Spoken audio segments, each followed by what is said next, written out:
friends on Facebook and Twitter. Radio Loyalty. It's free to sign up, so click the banner to join now. It is what it is. Radio show. Go ahead. All right, listen. All right, say situation. Because I keep telling y'all, it's different situations in the child support thing. You can't just pinpoint one thing. You can't just say, oh, here did be. That's why you're on child support. Oh, he this. That's why you're on child support. Oh, she this. That's why she on child support. No. Sometimes it could just go off of, oh, I just called him and asked him, can he pay for the pictures? He ain't want to pay for the pictures. I'm taking his ass downtown. Yup. Well, you got to know. Know who you dating. Hold up. You just like I just called her. I just called her and asked could she just get Junior some shoes. She couldn't even get him no church shoes. I'm taking her ass downtown. Now when you go downtown, you go down there, you get $500. Right. Now you mad because you getting $500, and now you really ain't getting no shoes for Junior or Lord CC because you getting $500 now. Right. Yeah, but you gotta remember, if you're a good father or a good mother, and you paying child support, right? You still gonna go ahead and do all that because hold up. It's just what it is. Hold on, and that's another situation. Right. But you know what that creates?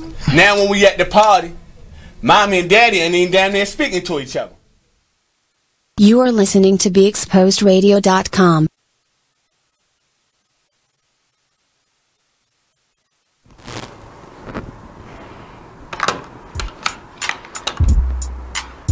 Listening to us, it's Radio Loyalty, and it's an easy way for you. Hold on, this is what it is. Hold on, and that's another situation.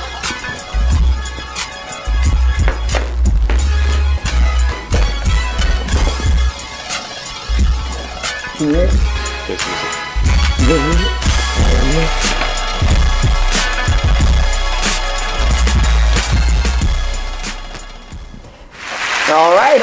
Hey, what's going on? Happy Monday, Outsiders, 7 p.m. You know what it is. Just a Bit Outside radio show. I am your host, Kescia, and also in the building with me is my main man, Mark. What's going on, man? Just a typical Monday. Hey, we only audio tonight, Joe. So sorry you can't see our beautiful faces, but we're going to get it in all the same. And tonight is a very special night for us. One of our favorite episodes of the season. It is the Thanksgiving special. So what y'all don't know is we are getting it in backstage as well as on stage. We got drinks, we got food, we got the fried turkey going on back there, we got the greens, macaroni and cheese, and we got the drinks. We got the drinks, Mark. We got the Are you drinks. ready for the drinks? I am ready. Yeah, I'm ready too. And we have a lot of our friends and some former guests coming through. We have some football coaches, Frank from Calvert Hall College, coming through to talk Turkey Bowl with us. We all know that's a big thing this time of year in Baltimore. I mean, every Thanksgiving, really. Oh, yeah. 99th? I believe so. Yeah. I believe so. So, you know, we're very eager and anxious to talk to them, and it'll be really nice to get Frank back in the building, man. They're always a good time. Oh, absolutely. And Frank Current, he's been like making the media rounds too. Yes, he has. Yeah. Yes, he has. He's doing the damn thing. And we also have another guest that's going to be calling in all the way from Frostburg, Maryland. We have the head coach of the Frostburg men's Bobcats basketball team. God, say that like twice. Not even fast. Just say it twice.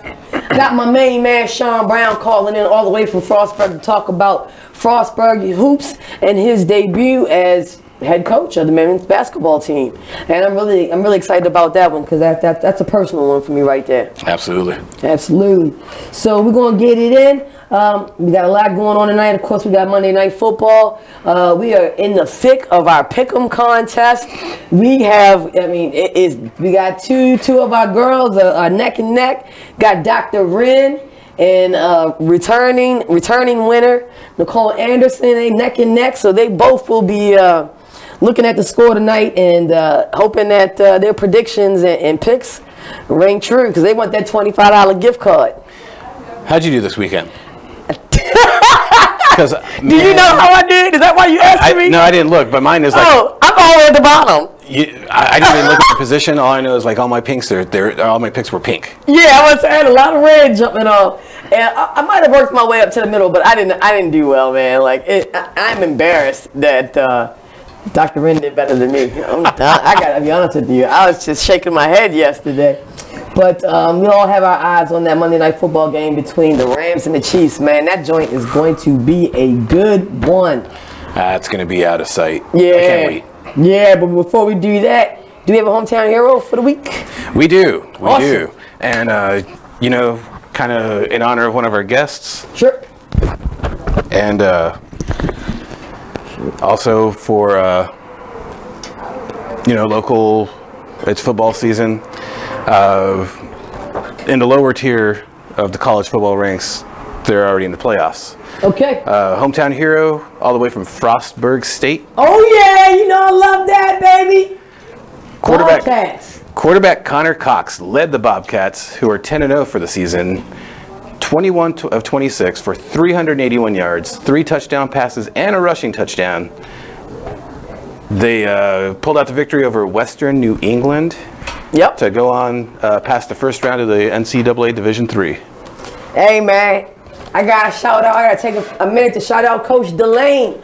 And I don't know if you remember, we talked about Connor last year when Delane called in, and he had wonderful things to say about Connor. And it seems like he's keeping up with the progress. Oh yeah. Yeah, and so congratulations, Frostburg. Congratulations, Coach Delane. And you guys outsiders, we actually have Coach Delane on the schedule to call in next month. So, be on the lookout for that. And, Coach Delane, man, we can't wait to hear from you, man. Keep up the good work, man. Go Bobcats. Go Bobcats. Hell yeah, hell yeah. Okay, what we got next on the menu? What? It's a busy weekend, right? Yeah. I kept busy this weekend, but it's Thanksgiving week. Right. Tis the season time of year. Friday night, I went out with my son over to the Avenue at White Marsh. Okay. Christmas tree lighting. Oh yeah, how was that? Nothing gets you in the season like something like that. Yeah. And they have that new ice rink up there. Oh, they do. They put an ice rink over at the Avenue, and they have like Santa out there skating with the kids and stuff. So really, yeah, that was really nice. Yeah. That was really nice. I went to, what did I do?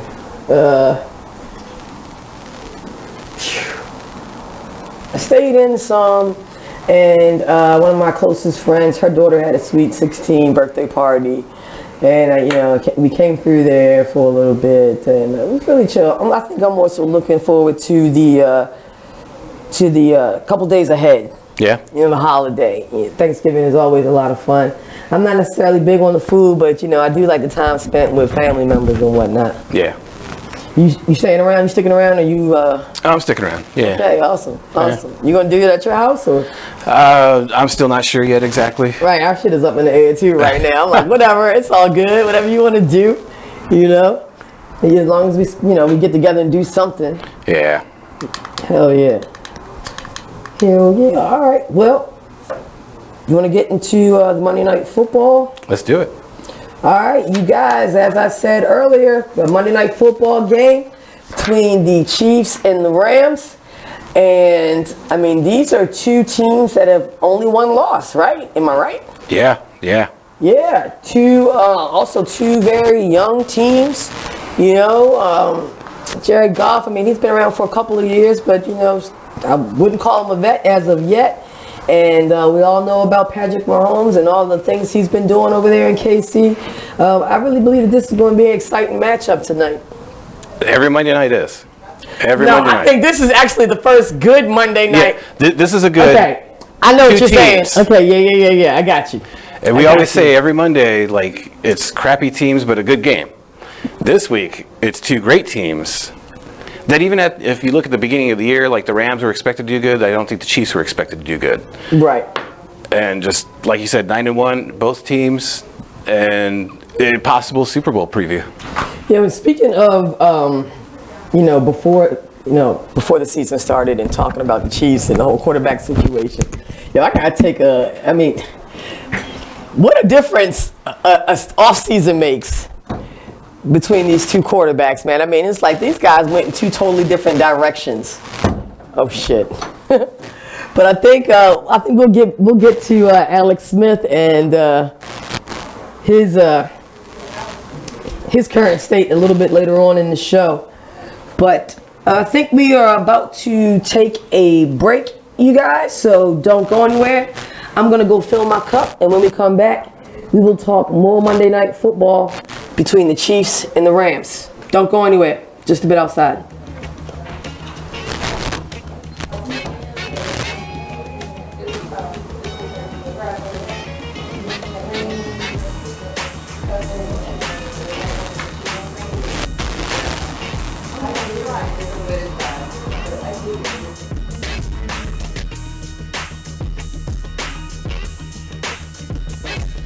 Exchange radio show every Friday 7 p.m. to 9 p.m. every Saturday 12 p.m. to 2 p.m. Real artist, real talk, real live on BeExposedRadio.com. I was meeting with a friend yesterday, and I've gotten to the point where don't ask me a question because the truth is going to come out.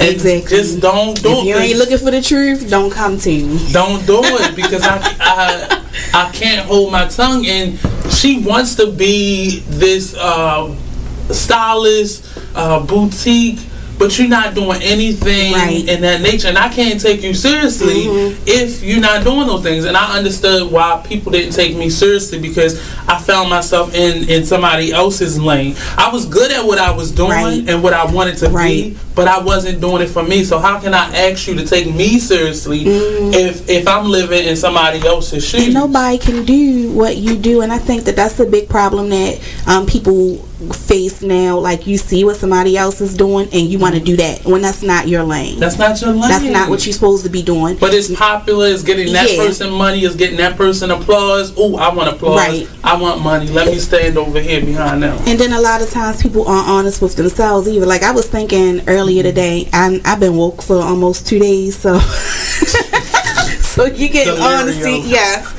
and I was thinking, like, The Artist Exchange Radio Show.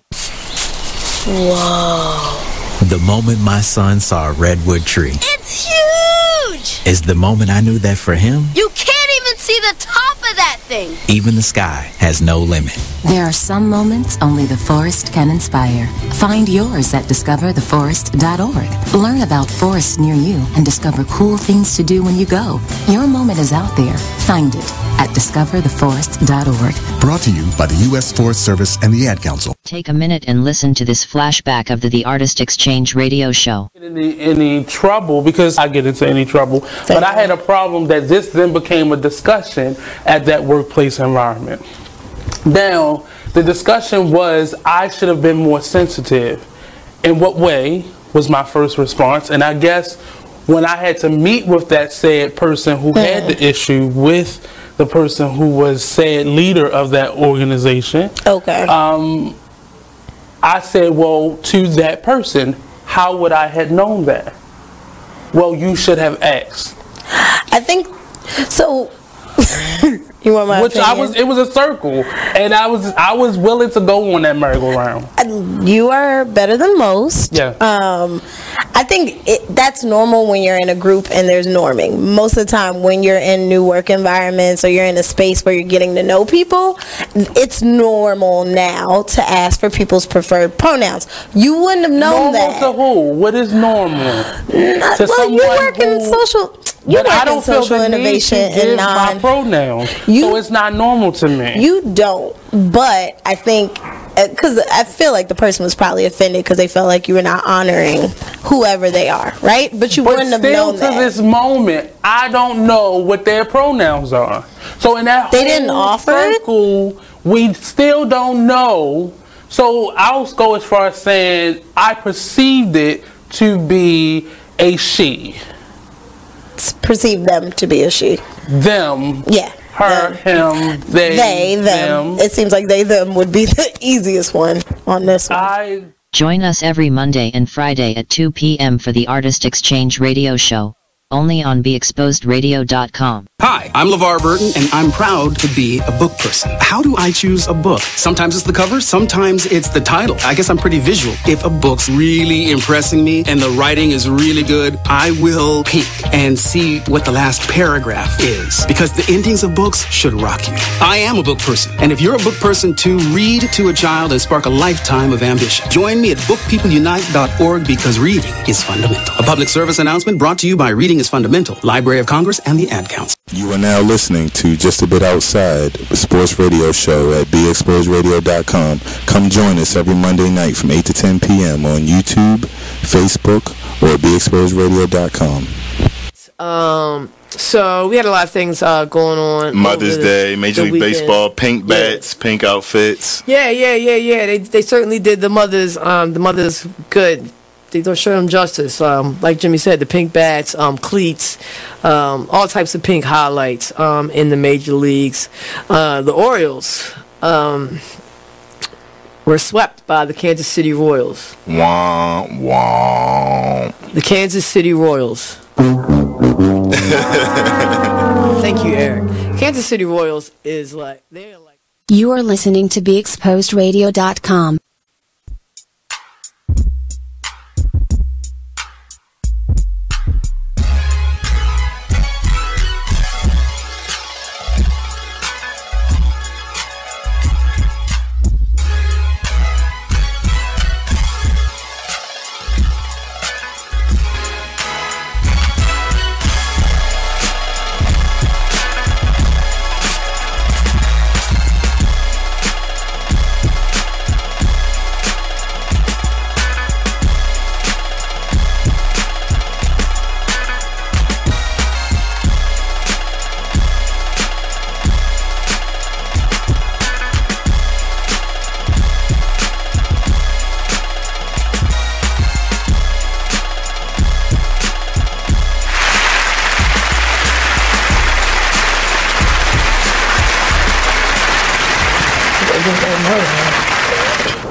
We're live. All right. Welcome back to Just a Bit Outside, the Thanksgiving Day special.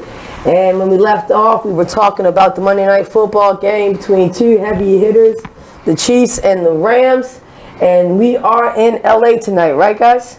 I believe so. Yeah. Oh, I forgot to tell you, guys, we got somebody else just joining us. We have Nicole Anderson. I just said earlier today, she is one of the people tied for first in our Just a Bit Outside radio show Pick'em contest, brought to you by Brass Tap. Nicole, how are you feeling about tonight's game? We'll bring it home. Why not? You gonna bring it home? Bring it home. You gonna bring it home? Be a repeat offender. So, what do you think about? What is your outlook for the game? Do you think it's going to be a high-scoring game, low-scoring game, fast-paced? What are you expecting to see tonight? I think it's going to be a shootout. Yeah, I really do. Yeah, I think so, and apparently Vegas thinks so too. I went to check the lines today before I came in, and they had the total points at 63, which is a whole hell of a lot of points. Right. Isn't it like a record? Yeah, or it's the highest since like. The record's like 70. It's the highest since like 1990 something. Right. Yeah, but at 63 points, you got to score at least 2 touchdowns a quarter. You know what I mean? Like 14 times 4 is what, 56, and that still leaves you with 1 more touchdown. Right. So so everybody's expecting it to be a high-scoring game. I know it's going to be very entertaining. I mean, we got, of course, the great Todd Gurley out there who's been kicking ass all season, and Kansas City Chiefs offense is no slouch either. Tyreek Hill. Oh my gosh, if you have him on your fantasy team. I'm playing somebody who does. I have him. And oh my Lord. Make you proud. Yeah. But like a proud parent. Yeah. I shed a thug tear every Sunday. I'm telling you, man. You be killing me. Absolutely. Absolutely. All right. Well, Mark, what you got your eye on tonight with the game? Offense. Yeah, nobody's thinking defense and looking at the defense, huh? No, you're looking for Mahomes to like put up big numbers, and then I like Goff. I think he's a very solid quarterback, but obviously Gurley's the man. Who do you think's gonna have the better game, Goff or Mahomes? Mahomes. Yeah, I do think so too. You do? I think he's going to show out. I think that he's finally got this, like, national stage. Isn't this his first national game? Primetime game, Mark? No, he played the Steelers. No, Steelers. That was one. Yeah. I think this is his big first. Might be. No.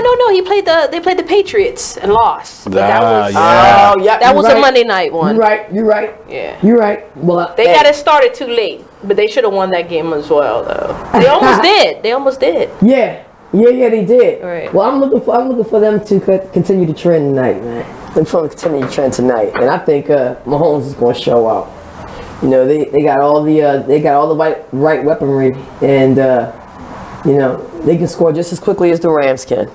Let's do a quick round robin in the final minutes. Let's give our predictions and final scores. I mean, look. I can tell you who I think. All right. Well, Nicole, since you're still in the running, you don't gotta put. Okay. All right. I could tell you who I think. Okay. All right. You just give your expert analysis. We don't want you to give away the good jewels. I know you're still in the running. It is somebody safe. And your competition. 42 instead of 41, and I'll be like, see. Right. So, all right. So we'll start off with you, Mark. What you got?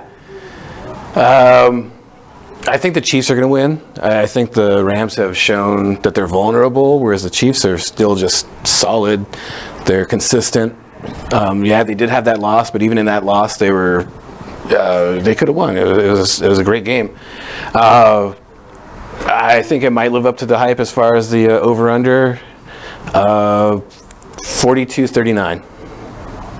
Interesting. Yeah, very right. Interesting. I heard you. Ooh-wee. That's like 80-some points, Joe. That's awesome. Well, you got to think about it. When the Rams played the Saints, it was 45-35, and the Saints got a solid defense. They destroyed Philly. They embarrassed them yesterday. Oh God, yeah. All right. Well, who do you think's gonna win, Nicole? I'm picking the Rams. Going with the Rams, all right. I am going with my homie. I've been riding that boy's back the whole fucking season. Yeah. So we're gonna keep it going with my homie. I like the Chiefs, and I think it's gonna be a high-scoring game. But Vegas has a funny thing about hyping people up, and then it not reaching that mark. I'm gonna go. And this is what I have on the pick'em contest. Not that I'm in the runnings, but 27-24 Chiefs. Okay. Yep. I'm gonna do it. So I think that is just about all the time we have for this segment. We're gonna take another quick break, and when we come back, we're gonna chop it up with Sean Brown, y'all, head coach of Frostburg State Bobcats. Don't go anywhere.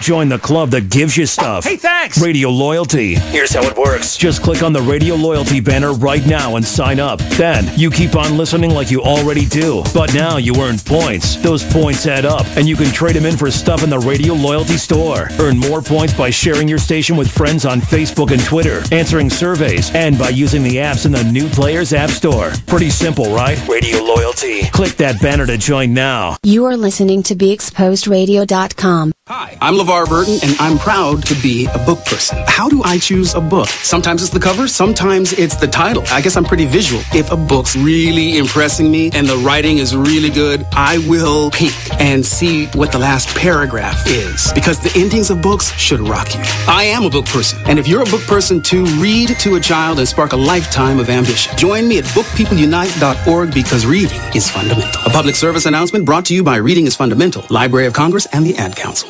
Green light. Hey girl, school zone. I'm getting hungry. Car changing lanes. You want to meet me for pizza? Stop sign. Intersection clear.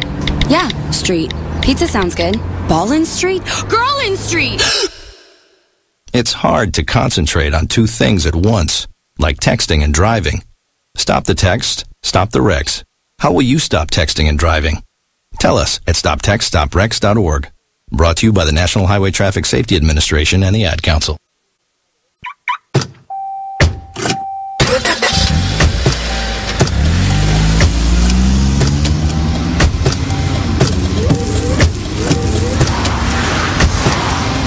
Driving has a rhythm all its own. Don't wreck it with a text. Before you get behind the wheel, silence your phone. Or better yet, designate a texter. For more text-free driving tips, visit stoptextstoprex.org. Brought to you by the Ad Council and the National Highway Traffic Safety Administration. Green light. Hey girl, school zone. I'm getting hungry. Car changing lanes. You want to meet me for pizza? Stop sign. Intersection clear. Yeah, street. Pizza sounds good. Ballin Street? Girlin Street! It's hard to concentrate on two things at once, like texting and driving. Stop the text, stop the wrecks. How will you stop texting and driving? Tell us at stoptextstoprex.org. Brought to you by the National Highway Traffic Safety Administration and the Ad Council. So, Jacqueline. Yes, Mom? I wanted to talk to you about something and... Oh, wait. Hold on. I just got a text. Oh, there's another one. Wow. Busy me. So, anyway... Oh, wait, Mom. I just got a message. My friends keep commenting on my comment. Oh, there's another one. So many comments on my comment. Oh, I can't wait to watch TV tonight. Playoffs! Hey, guys, check out my new video game. Pew, pew. Wait, Mom, what? Huh? What? Hold What'd on. you say? Wait a second, what? This weekend, unplug. Take your family to the forest. There's nothing in the world like experiencing nature firsthand. Trees, paths, bluebirds, streams. Getting closer to nature can get you closer to your family. You are listening to BeExposedRadio.com.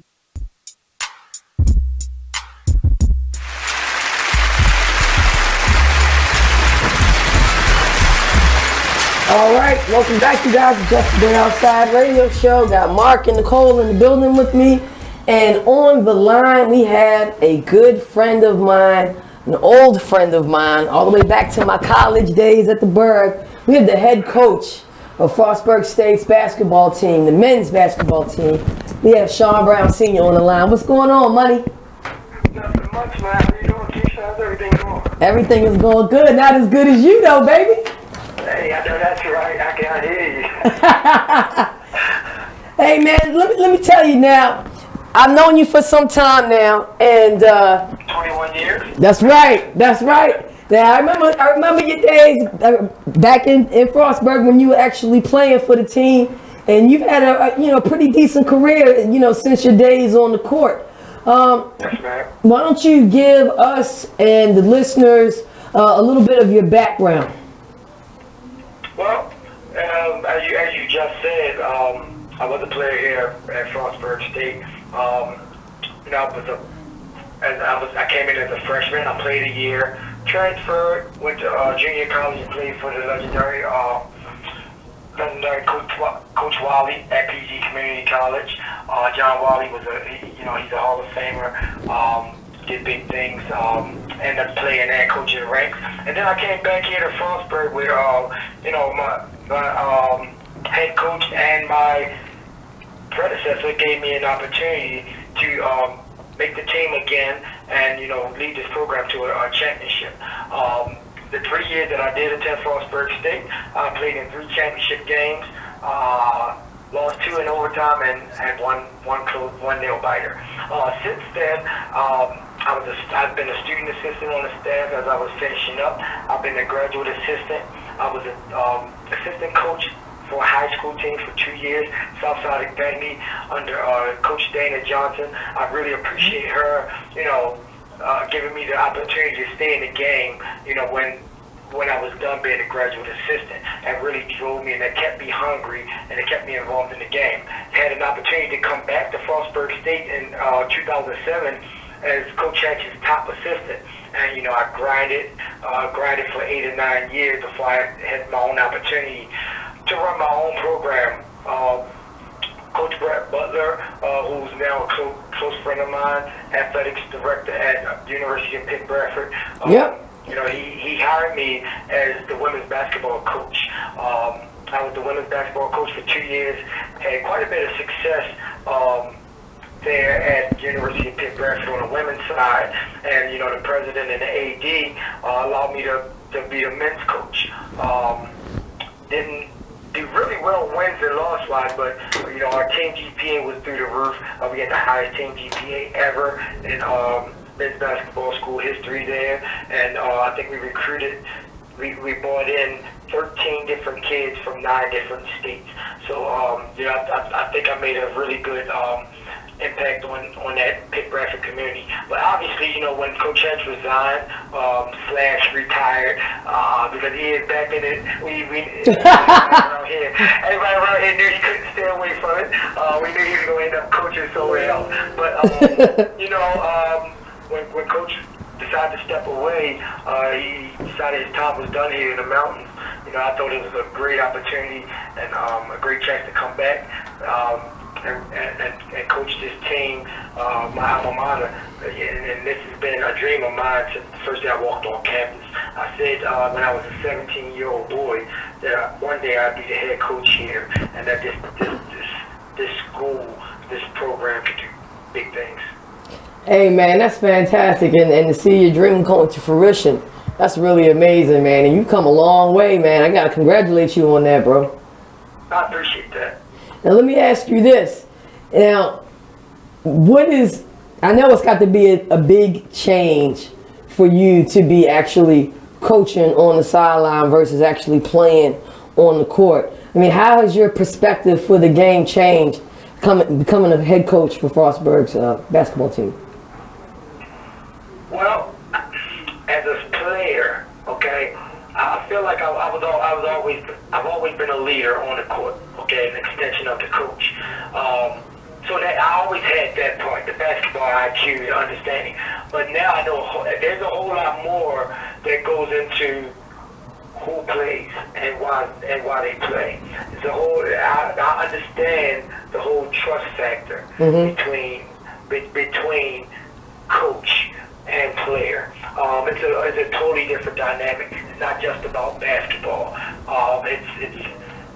It's about a whole lot of other things. Who's going to class? Who's doing everything we're asking them to do? As a player, all you see is who's talented. You know, who can put the ball in the hole, who can make plays. Right. But you know, as a coach, we see things a whole lot different. And you know, again, the biggest difference is, you know, the outside things, the things that doesn't concern basketball. That's, you know, as a player, you don't see those things. You don't understand you don't really understand the game planning part of it. So yeah, that's the major difference. That's awesome. Hey, look, man, you had your home debut this weekend up at the Berg, didn't you? I did. Man, you know what's so crazy? Like when I saw that, I mean, we scheduled this interview weeks ago, and I was like, man, this is like perfect timing, man. I didn't even realize that your home debut was going to be right before the show. So tell me, man, I mean, what was it like, you know, stepping on the court the first time and like I said, you know, being in that different role? Man, it was awesome. It was an unreal feeling. You know, that first off, almost all of my family came up here. Yes, I saw the boys was up there. Everybody showed up for you. Yes. So family came up. My 2 best men in my wedding, who also was my homeboys here at FSU. You know my crew. Yeah. You know that my crew was up here representing. You know, a lot of our family and our players' families and friends came up. You know, it was a great time.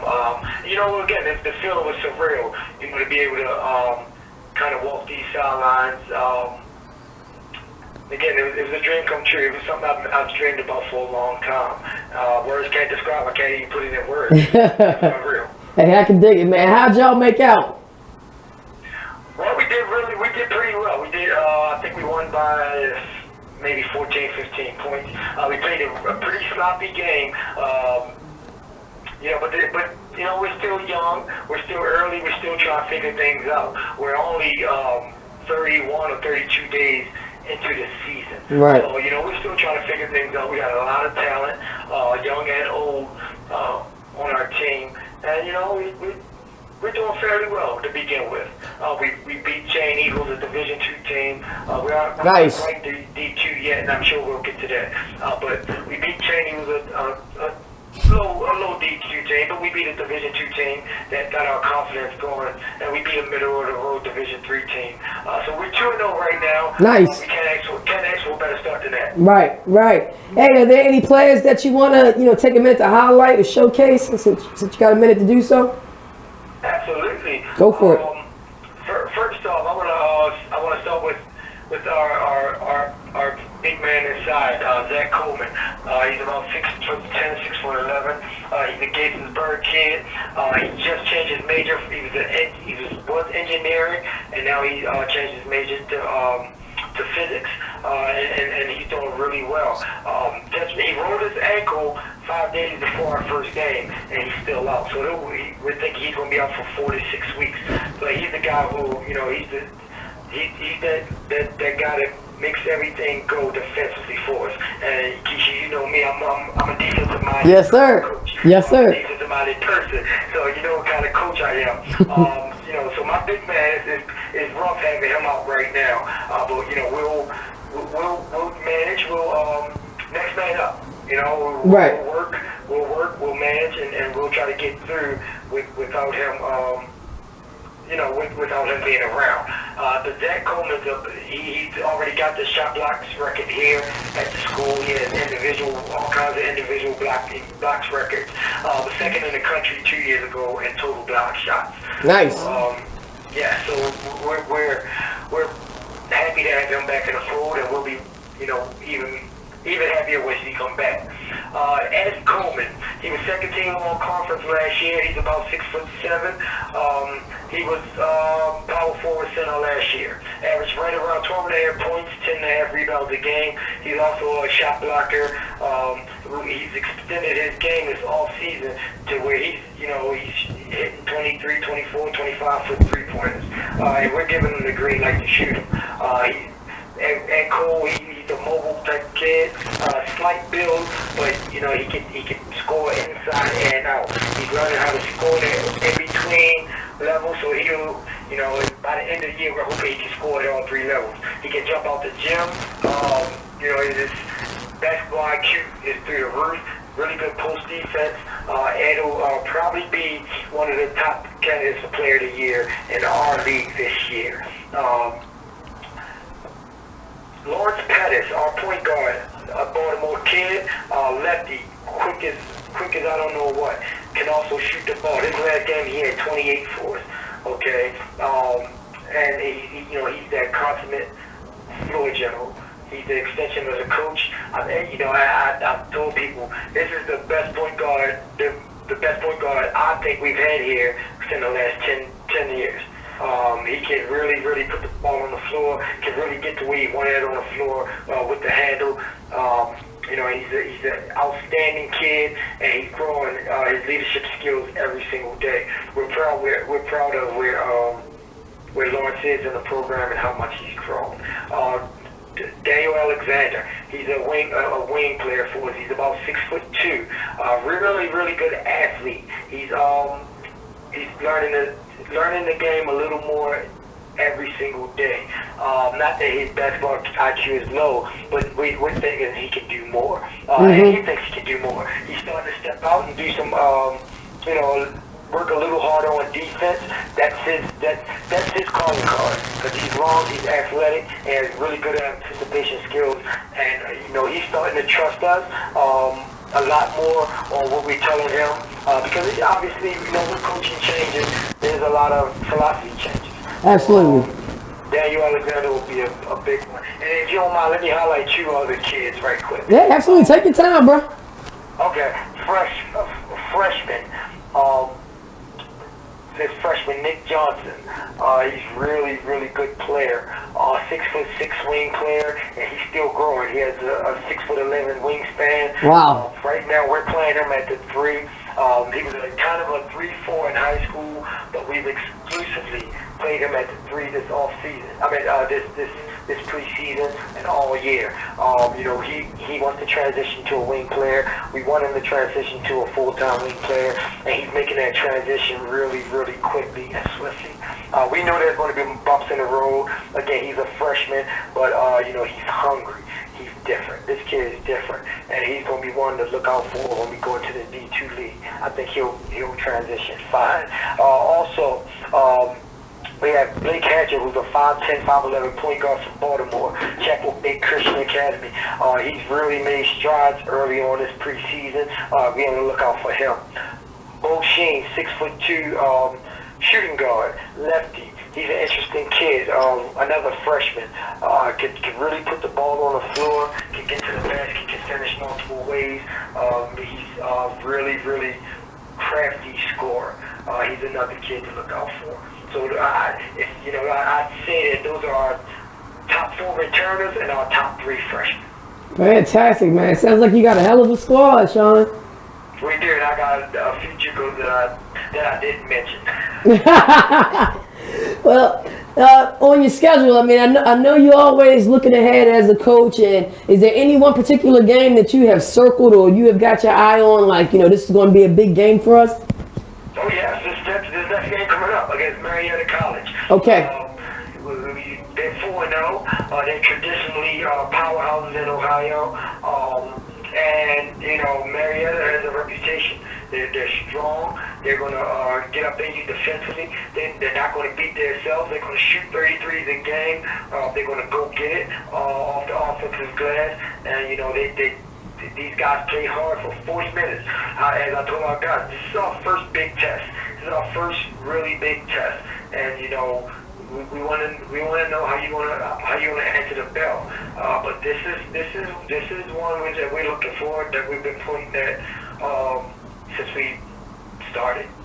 All right, that's what's up. That's what's up. Now, Coach Brown, how have you been settling back up in the Berg, man? Is it the same as it used to be, or has it changed a whole lot up there? I seen they made a lot of changes. It has changed. It has changed a bit.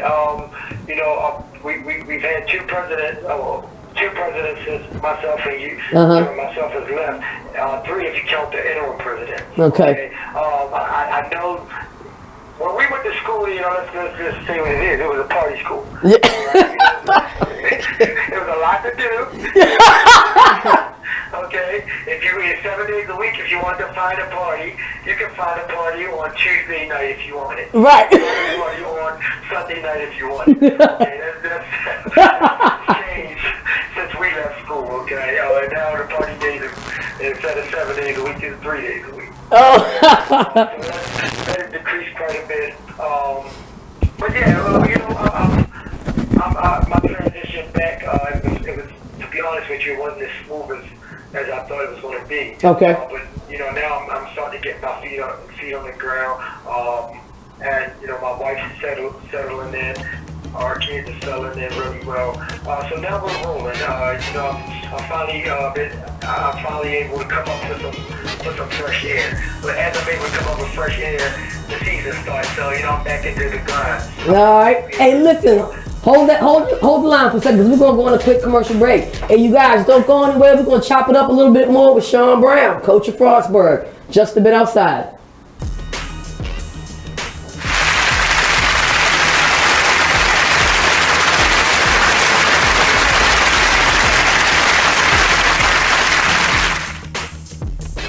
Keyboard Cat, Hamilton the Pug, and Toast Meets World. These are some of the internet's most beloved pets. With millions of YouTube views, shares, Instagram likes, followers, and fans across the globe. But what do all these amazing pets have in common? Their stories started in a shelter. Start your story. Adopt a dog or cat today. Visit theshelterpetproject.org to find a shelter or adoptable pets near you. Training that pet to play the keyboard? Well, that's entirely up to you. Visit theshelterpetproject.org and hear more about Hamilton the Pug, Toast, and Keyboard Cat's amazing adoption stories. Start a story. Adopt a shelter or rescue pet today. Your perfect pet is just a click away at theshelterpetproject.org. Because it's gentle on your baby's eyes. You make sure his toys don't have any sharp edges. You always test the bathwater to make sure it's not too hot. You taught her what to do when the smoke alarm goes off. You make sure she wears a helmet when she rides her bicycle. You put on his sunscreen, even when he's embarrassed his friends will see. You do so much to keep your child safe. But are you using the right car seat for your child? Is your child facing the right way in the car seat? Is the seat too big or too small? How do you know when it's time to move your child into the next type of seat? Car crashes are a leading killer of children ages 1 to 13. Protect your child's future at every stage of life. For information on the right seat for your child, visit safercar.gov/the-right-seat. That's safercar.gov/the-right-seat. A message from the National Highway Traffic Safety Administration and the Ad Council. Why is Connor having trouble focusing in school? Having trouble finding Connor's middle school? Would you like directions? No, why is Connor having trouble focusing in school? Finding lowest airfare to Istanbul. No, I'm tired of fighting with him over homework. Home, walk, restaurant. Need a review? No, I need help. He's very smart, but his mind wanders. He's disorganized. I think I understand. Oh, good. Finding best potatoes for French fries. No! Russet, fingerling, Yukon Gold. Why don't you understand me? Sorry, I was trying to show how Connor feels every day. Frustrating, isn't it? Redirecting to understood.org. For the 1 in 5 kids with learning and attention issues, this is what life can feel like. Explore understood.org. You are listening to BeExposedRadio.com. Now, all right, welcome back, you guys. Just a Bit Outside radio show, and we managed to have Sean Brown stick around for just a little bit longer. Thank you, Sean. I appreciate you. Thank you. All right, now, one of the things that we like to do with our guests is Just a Bit Outside Fave 5. And we give our guests a topic, and they give us the Fave 5 on the topic. So we like hip hop. Music is our go-to. And so, Sean, what's your Fave 5? What 5 musical artists do you have in rotation right now? Oh, well, I don't listen to a lot of rap, but when I do, I'd say obviously Pop, that always stay in rotation. I like Cassidy. His spit game is sick. Bars. Lil Weezy, he's back. Yeah. Baby done let him out that contract. Weezy back. I like a kid named Lil Baby. Lil Baby, he's hot right now. I don't really like new rappers, but he's the hottest you know him? right now. And then the next one is a toss-up. My last one is a toss-up between probably Young M.A. or this kid named Lil Izzy from Baltimore. So and my kids got me on Izzy. So Pop, Cassidy, Weezy, Lil Baby, and Izzy. That's my top 5 right now. My homegirl Nicole, she up here and she like that. What's his name? Little Baby? Little Baby, yeah. Little Baby is the move. Baby. Yeah, it's Little Baby hot. My kids like Little Baby, my players That's what's up. I like that Fave 5. That was well-rounded. Right. You know? That was well-rounded. That's what's up. Now listen, man, since we got you on the line, we're gonna throw a little NBA your way. Recently, Carmelo Anthony is kind of had a way in Houston, and they have recently decided to part ways. Wow. And so he's currently available for the taking if anybody wants him. So we posed a people's poll question on the page, and the question for the week was, is Carmelo Anthony's career over in the NBA? Now, 48% of the people said yes, 52% of the people said no. What do you think about that? I mean, do you think his career is over? No, I'm on the 52% side. And, you know, with a legendary player like that, you know, you can always find use for him. If Carmelo still want to play basketball, trust me, there'll still be teams that will be happy to have Carmelo Anthony. Okay, maybe I'm a homer, and I can't get that out. You know, I'm from Baltimore, obviously, and that's my guy. But, you know, I do look at things objectively. Carmelo's not for everybody. He's not for everybody's team. And that was I don't think that was a good situation situation that he was going into, and a lot of us talking heads didn't think so either. Mark D'Antoni and Carmelo didn't have the greatest of relationships, and it wasn't because they didn't like each other, because they genuinely liked each other. It was style of play. Right. And immediately you could see that he wasn't a fit. You can see that in the preseason. Also, their defensive coordinator. It's a whole backstory to this whole thing also. Their defensive coordinator, supposedly Melo got him fired his first year in Denver. There's a whole lot to that. There's a backstory that a lot of people don't even know. But I won't get too much into that because, I don't want to speak on it. No, I can do it. Melo can play, and I think if he's in the right situation, say a Philly, say a Golden State, who can always use, somebody come off the bench to strengthen their bench, because their bench is a little depleted. Say Utah Jazz, San Antonio Spurs, guys with teams with strong cultures. I think Melo could do well in those situations that I just named. But no, I don't think he's done. I don't think he's washed up. Heck, I think he probably got another 2 or 3 more years in him. Hey, Mark, you in agreement or what? You on the other side? You on the dark side? I'm on the 48%. Oh! Unless you consider like Waterboy or something. Oh, Waterboy, you with the ultra shots fired. And we talked about it actually last offseason. Okay. He has to be able to, just choke down his pride and say, I will be the 6th man, I'll come off the bench. And if he's not willing to do that, no team's going to want to gamble. Unless it's like the Phoenix Suns or maybe the Cleveland Cavaliers who just suck. Yeah, I agree with Sean. There's always going to be somebody that will want him until he is like completely, his legs don't work no more. Now, and I'm also in agreement with you because we said this in the preseason. When we were talking about him and we were talking about Tony Parker and about accepting your role at this stage in your career. At this point in the career, he's going to be coming off the bench. Now, you may want a whole lot of playing time. You may want to start here and there, but the only way for you to get that is how? To play good and to play better. So that remains to be seen. So we'll all be on the lookout. We all love Carmelo Anthony here. We all homers. I'm still pulling for him. I was one of the people to vote no. And since like I always gotta do this, I gotta pull the card. Since it's my show, the people got it right. Goddammit! No, his career is not over. Far from over. Far from over. And Nicole agrees with me too. Yeah. Hey, but look, man, Sean, this is just about all the time that we have. Thank you so much for calling in, bro. Hey, I appreciate you having me. This has been this year has been so good, going so well for me and my family. If you don't mind me shouting out my wife Jennifer. I was gonna say, tell Jen I said hello.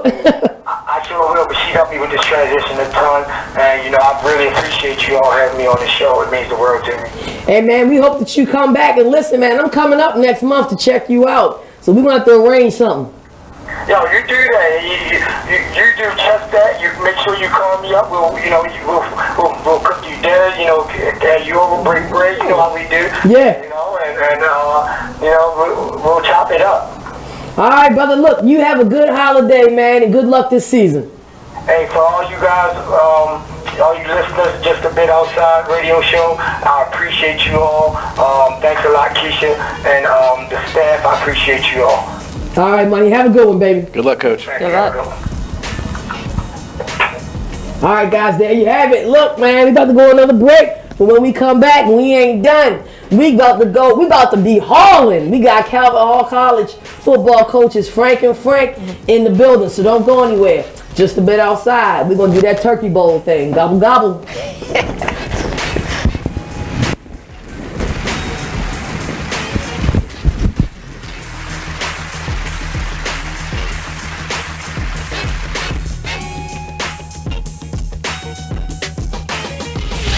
Join the Just a Bit Outside crew every Monday, 8 to 10 p.m. on BeExposedRadio.com. You wanna start off? I think I'll get it out of the way on a who's not. Okay, do it. The Orioles. Right. They got swept by the Royals. They lost 4 in a row, and the last 5 games have all been decided by 1 run. Mm-hmm. the game before, or the last game that they lost before the Royals was the Nationals, and it was Weeders, of course, won with a home run, dribble, hit the home run, right. They were going into that National Series. It seemed like they were doing so well, and they just crapped out. They got that game postponed, so who knows when they're going to replay that or play that game. That's my first not for the night. Okay. Okay, I'm going to go ahead and weigh in on my who's not, and I'm going to talk about the San Diego Padres. The Padres. That's okay. You just took my answer. They're in last place in the NL West. They've lost 8 of their last 10.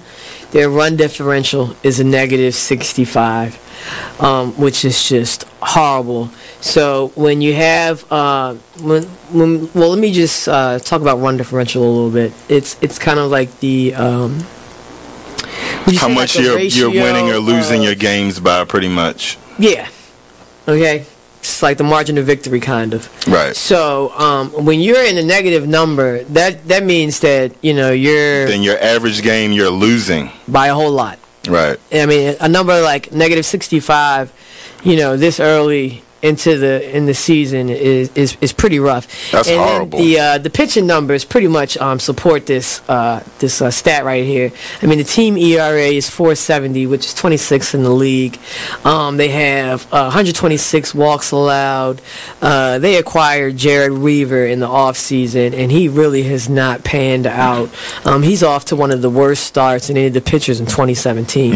He's 0-4 with a 6.05 ERA. In May alone, he already has 12 earned runs in May. And, another one of their pitchers, Clayton Richard, he's 2-4 with a 4.34 ERA. And, in May, he has 6 earned runs and 12 innings pitched. So they're not pitching well. And on top of that, they are also not batting well. Right. But it kind of sucks because Manuel Margot is doing pretty good. His the past few at bats, his last. Join the Just a Bit Outside crew every Monday 8 to 10 p.m. on BeExposedRadio.com. The Artist Exchange Radio Show every Friday 7 p.m. to 9 p.m. every Saturday 12 p.m. to 2 p.m. Real artist, real talk, real live on BeExposedRadio.com. I was meeting with a friend yesterday, and I've gotten to the point where don't ask me a question because the truth is going to come out. And exactly. Just don't do it. If you ain't looking for the truth, don't come to me. Don't do it because I can't hold my tongue. And she wants to be this stylist, boutique, but you're not doing anything in that nature, and I can't take you seriously if you're not doing those things. And I understood why people didn't take me seriously because I found myself in somebody else's lane. I was good at what I was doing and what I wanted to be, but I wasn't doing it for me. So how can I ask you to take me seriously if I'm living in somebody else's shoes? And nobody can do what you do, and I think that's a big problem that people face now. Like, you see what somebody else is doing and you want to do that when that's not your lane. That's not your lane. That's not what you're supposed to be doing. But it's popular, it's getting that person money, it's getting that person applause. Oh, I want applause. I want money. Let me stand over here behind them. And then a lot of times people aren't honest with themselves either. Like, I was thinking earlier today, I've been woke for almost 2 days, so so you get honesty, and I was thinking, like, The Artist Exchange Radio Show. You are listening to BeExposedRadio.com.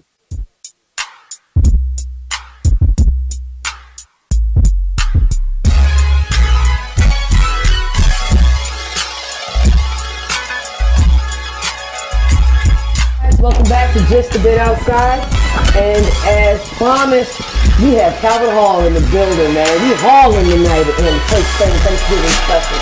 We have football coaches Frank Palomo and Frank Curreri. Frank and Frank in the building. What's up, guys? Franks are in the house tonight. Franks are in the house. We got the Italian connection jumping off. I love it. That sounds like the name of an ESPN show. Frank and Frank. Frank and Frank. Yeah. Right. Yeah, Frank and Frank. Tale of two mob bosses or something like that.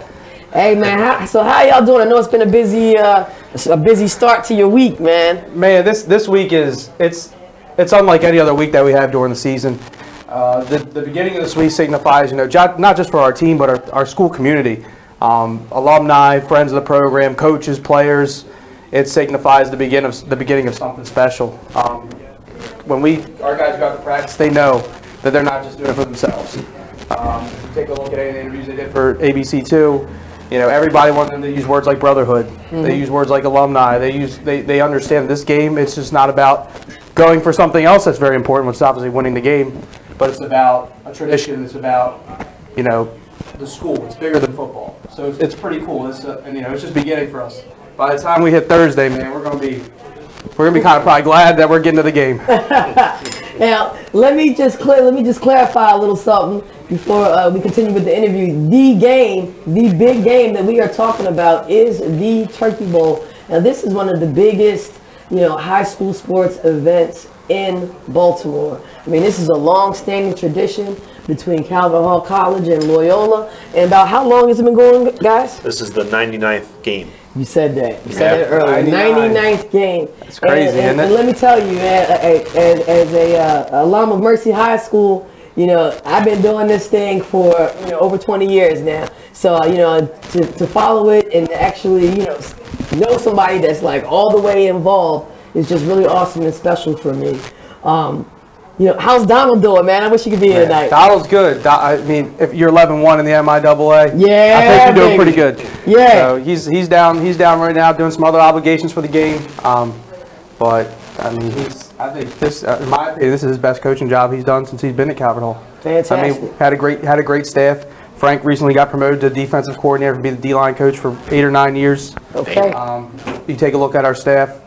We have guys. Well, first of all, our staff is 90% Calvert Hall alumni. It kind of shows you the importance of the brotherhood and everything else that goes into this. When you have guys that want to come back and coach the next you, because there's going to be a next Frank Curreri that he's probably coaching, the next Frank Palomo that I coached on JV and varsity, and the way that the whole entire thing works, it's bigger than football. So it's a blessing to be a part of.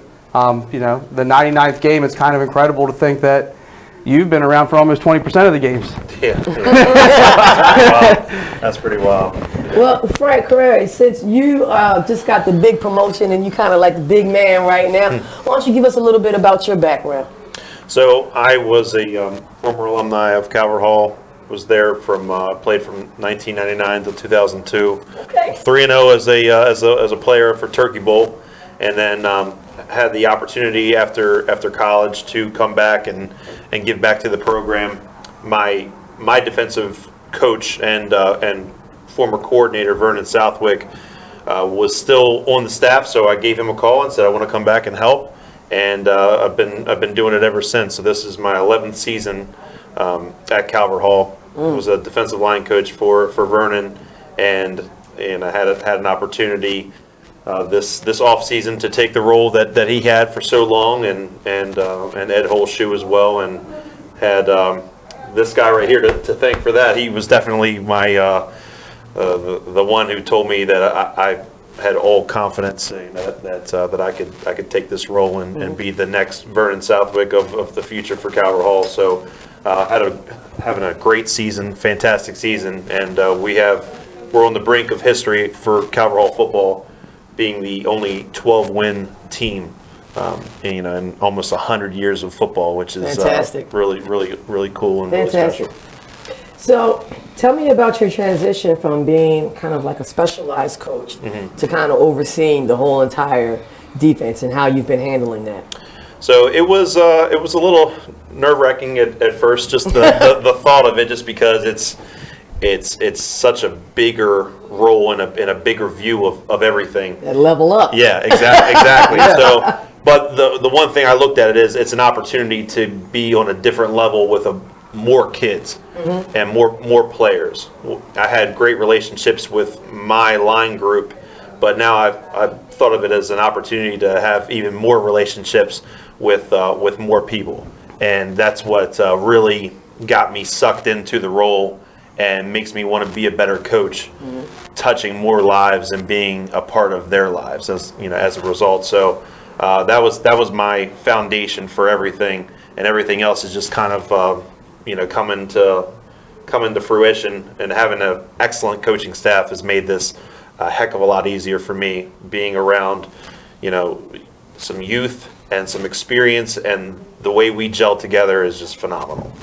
Talk about youth and experience, Frank. Well, both of you have played. You said you played for the Hall when you were in high school. Was there anything that you've pulled from your playing days that you use currently today as a coach?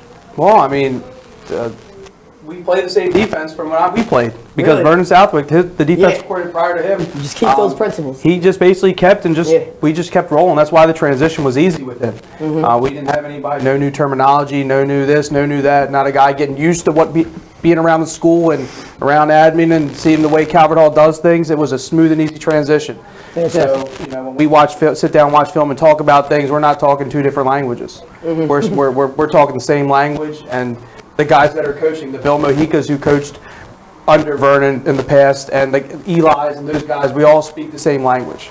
So I think that has probably helped him make the transition. And for me, also, I've picked up stuff because I was a DB and a D-line guy. So some of the stuff that he's talking about now, I'm picking up. So everybody helps each other. Everybody's gotten better as a coach. Everybody's helped develop each other. That's the special part about our program. Fantastic, fantastic.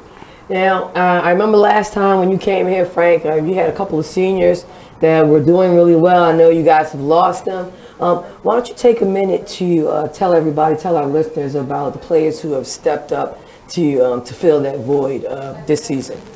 Well, we have a mix of young and old, so it's not just seniors. I think if we take a look on the offensive side of the ball right now, our best offensive player is Cole Herbert, our wide receiver. Guy getting a lot of FBS looks, All-American lacrosse player, stud athlete. On offense, we are starting quarterback Mike Campbell. Unfortunately, he went down with an injury in the 4th or 5th game of the year, but he was on the brink of having another 2,000-yard passing season.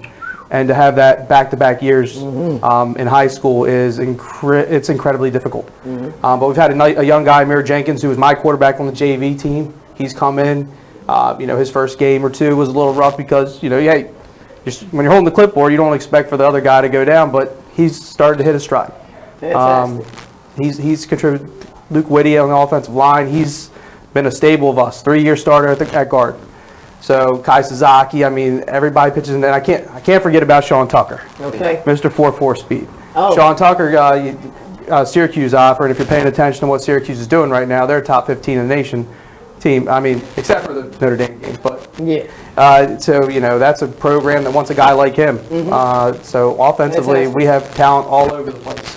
Then you take a look defensively. I was say, you want to speak on defense? Yeah. So Mike Neal is our strong safety. He's the field general. He's a 2-year starter. Really grew into the role and really became a leader starting in this off season and took this defense. Took it under his wing. Bill Wooden is our mammoth on our defensive line. He controls everything from the outside to the inside. We move him up and down the line. He can take anything on, and he's a force to be reckoned with. Nick Lennon is his counterpart as another defensive end. Both of them have double-digit sacks, but that defensive line in general, Keenan Sumler, Keith Powers, Anthony Anderson, Phil Key, they all bring something special to them, and they're all seniors, so they have a lot of experience, a lot of determination, willpower. You name it, they live up to the hype. And then our linebacking core is young and athletic. Khalil Glover, Mike Johnson, Michael Edwards, Terrell Mayo. They all bring something different to the table. Fantastic. And when we have our corners, Wale Abayamju and Ty Trin. We have a young upcomer, Trey Jordan. Trey Jordan, okay. Trey Jordan. Yeah, I know that boy. Okay. Trey Jordan is he's a guy who's going to be on several colleges' radars very soon, if he's not already. Yeah. I'm gonna take a second to shout out his mama, my old college roommate. What's up, Aaron? I know you watching. I know you listening, girl. And lastly, Jaden Beckles. He's another safety of ours and has really stepped into the role and just a great defense all around. Fantastic. I know you guys are, right now the focus is the Turkey Bowl. But after Turkey Bowl, I mean, what's next for you guys? I mean, the same thing as every year. It's the cycle of high school football. We have guys that go in to play winter sport. We give those other guys who don't play winter sport 2-3 weeks to sort of recover, take a little break from football, and then they get in the gym. They do their thing. We have Saturdays. We have our defensive line when they get together, and I think you sort of see with our product on the defensive line how that cohesion, how those guys they work together. The product. Everybody, any coach you talk to, we played this year, they're gonna look at you and be like, "Wow, that defensive line." Yeah. Wow, that defensive line got together every Saturday on their own. Fantastic. And perfected their craft. So our guys are going to do that. As far as me, I'm going to continue to look to bring in the next group of Cardinals. That's right. Until May or whenever that process gets finished. And then those guys that go and play a spring sport, we have spring ball, and August comes up really, really quick. Yes, it does. Yes, it does. And like you said, Donald's 11-1. What was the JV's record? JV this year was 8-2. I think they were 8-2. All right, so you guys really, have been setting the bar really high. As you go from season to season, are there things that does the focus kind of change? Does the philosophy change? Does your regiment change? Do you guys, tweak anything? Yeah, I think the philosophy itself remains the same, and I think that's why we've been consistent for since I've been on Donald's staff. The consistency has been the thing that we've take pride in the most. But the message and how we deliver it can change. You have to have a good understanding of who your team is compromised of, what kind of leaders you have or what kind of leaders you don't have, and how you need to get that leadership out of the team. So whether that's the coaches taking a more active role, whether that's talking to a specific player and saying you need to be the guy, or just having a bunch of guys that just lead by example. It changes every year because I think the success to coaching is knowing who your team is and then building a philosophy around it. Awesome. You guys hold the line, and you guys don't go anywhere. When we come back, we're going to have more with Frank and Frank. We in here. We hauling. We about to haul these beers and these turkeys. So don't go anywhere. Just a bit outside. Good job, you guys. You guys don't walk.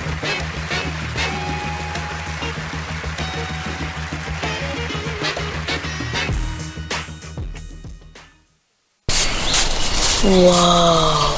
The moment my son saw a redwood tree. It's huge! Is the moment I knew that for him, You can't even see the top of that thing! even the sky has no limit. There are some moments only the forest can inspire. Find yours at discovertheforest.org. Learn about forests near you and discover cool things to do when you go. Your moment is out there. Find it at discovertheforest.org. Brought to you by the U.S. Forest Service and the Ad Council. Hi, I'm LeVar Burton, and I'm proud to be a book person. How do I choose a book? Sometimes it's the cover, sometimes it's the title. I guess I'm pretty visual. If a book's really impressing me and the writing is really good, I will peek and see what the last paragraph is, because the endings of books should rock you. I am a book person, and if you're a book person too, read to a child and spark a lifetime of ambition. Join me at bookpeopleunite.org, because reading is fundamental. A public service announcement brought to you by Reading is Fundamental, Library of Congress, and the Ad Council. We're rewarding you for something you already do, listening to us. It's Radio Loyalty, and it's an easy way for you to get free stuff. All you do is sign up. Go ahead and click the banner now. You'll earn points as you listen. Points you can trade in for great products and services in the Radio Loyalty store. You can earn even more points when you share your favorite station with friends on Facebook and Twitter. Radio Loyalty. It's free to sign up, so click the banner to join now. Here's what you missed on Salacious Life Radio. When it comes to your children, especially if you're dating someone that you actually like, you do want it to work. So you're gonna hope and encourage the relationship between your child and that person because you like that person, so you're gonna hope for the best. I mean, sometimes it just doesn't work, and you can't make it work. You can't force it. It's like a branch. You keep bending it. Eventually, it'll snap, and even if you put it back together, it'll never be what it once was. But you definitely pray on it. You hope for the best, you know, because like nobody wants to spend the rest of their life alone just because a particular relationship didn't work out, but you had this beautiful creature as a result of it, you know. But you don't want to necessarily spend and you're not all of a sudden a bad person. You're not all of a sudden not going to fulfill this other person's needs. You, madam, are a harlot and a scoundrel. Because I had one kid while I was still married. Like, but what if I take that back. What if the situation turns around the other way? So you ready for your child to meet? They meet the person, and this person is a giver. So this person's buying your child lots of gifts and wanting to. I usually. Do you like, you don't like if it's a birthday or some sort of holiday or something like that. Okay, and they want to get them a few things or get them something. Okay, but just on like a regular basis, like unless it's like Nestle's Quick or something that you can get from like, you know what I'm saying, or like Kit Kats or something like that. Like, no, don't spend a lot of money on. Unrealistic. I'm sorry. It's unrealistic. Like, don't try to buy his. Tune in live to Salacious Life Radio every Wednesday from 9 to 11, only on BeExposedRadio.com.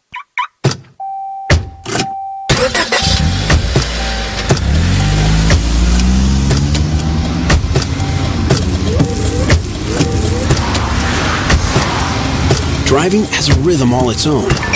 Don't wreck it with a text. Before you get behind the wheel, silence your phone. Or better yet, designate a texter. For more text-free driving tips, visit StopTextStopWrecks.org. Brought to you by the Ad Council and the National Highway Traffic Safety Administration. Green light. Hey girl, school zone. I'm getting hungry. Car changing lanes. You want to meet me for pizza? Stop sign. Intersection clear. Yeah, street. Pizza sounds good. Ballin Street? You are listening to BeExposedRadio.com.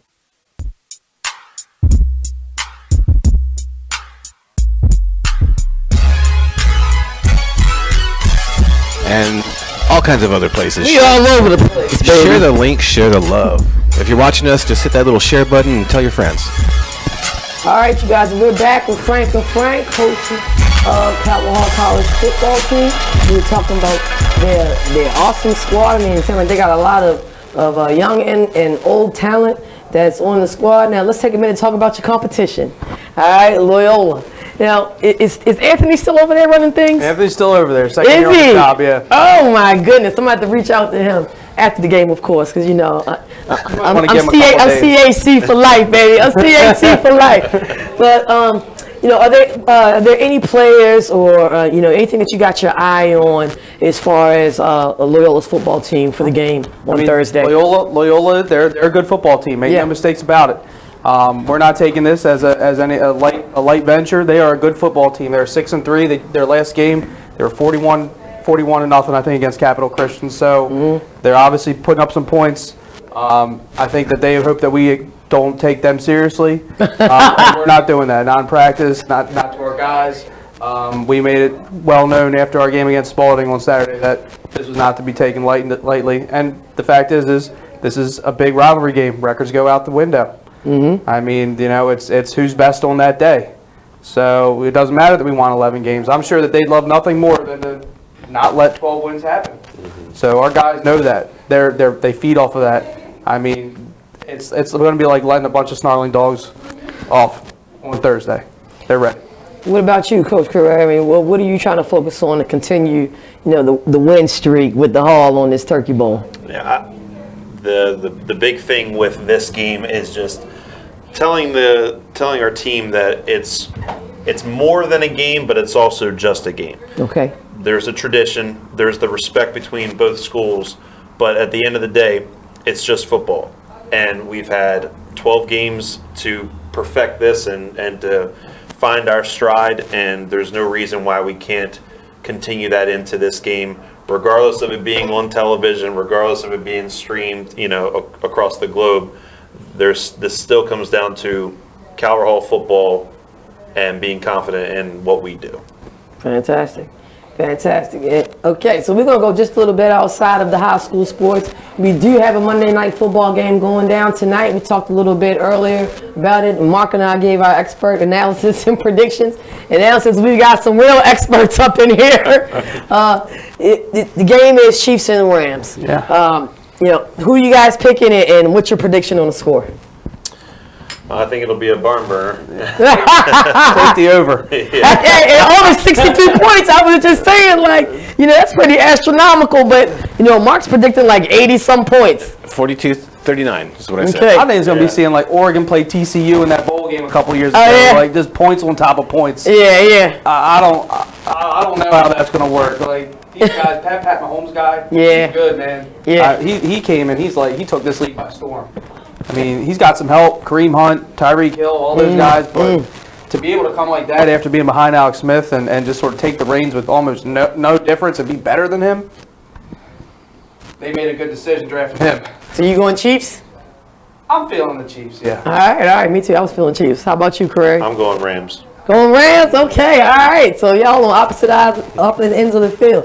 That's what's up. You guys, as you know, we do the Just a Bit Outside Fave 5. So what we're going to ask you, and you got to be honest, all right? So the Fave 5 is music. So what 5 musical artists do you have in rotation right now? So when you getting the guys pumped, or when you're on your way to the gym, for practice, or when you're on your way to the field, what are you listening to get you pumped?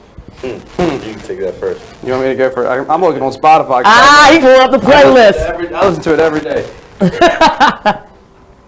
The good thing with being around kids is you learn all new music all the time. Let's see. I'm hitting it with Mona Lisa, Lil Wayne, and Kendrick Lamar. Every workout starts with that. Then we go to Mo Bamba. Okay. Shaq West. And then I got to get a little Meek Mill in there with Rico. Been listening to Sicko Mode, Travis Scott. Okay. Yeah, and then if I have to, you're going to hold me down to 5. So I like to throw it in with a little bit of Legendary by Welsh Arms, and that's basically every time I hit the gym, those are the 5 that get me through the run. Man, Frank never disappoints. He always keeps it gangster, man. I'm telling you. We've had many conversations about music and concerts, man. Like I said, he never disappoints. All right, how about you, Coach Curreri? I'll keep it from. I like to incorporate a little bit of R&B for whatever reason. Okay. I've always been that way. I've always listened to a little bit of R&B just to kind of. You sound like Donald. Yeah. Calm down.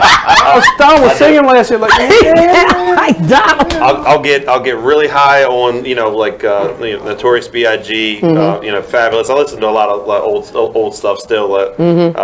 Lil Wayne, and then I'll break it down a little bit. I like Luther Vandross a lot. Okay. And then I like some MJ to spice it. King of pop. Yeah. So between all of that, I feel pretty good. we keep it original around here. We everything's it's our locker room's like that too. They keep it diverse. Yeah. Okay. Diverse. That's what's up, man. I, as a music lover, I can appreciate that. Listen, guys, this is just about all the time that we had today. Man, look, I can't thank you guys enough for taking time out of your busy schedule. I know it's going to be hell for you guys this week to come down and chop it up with us, especially at the last minute, Frank. And best of luck to you on Thursday. We'll all be watching. And, keep hauling. Thank you. We're going to do it. We're going to get it done. We're going to bring the trophy home again. Maybe we'll bring it back here. Hey, yeah. You already know. You already know. We'll bring it down next time, though. All right, you guys, don't go anywhere. When we come back, we got our main man from Raven Stadium. We got Danny back in the building. We're going to keep it going with this Thanksgiving special. Just a bit outside.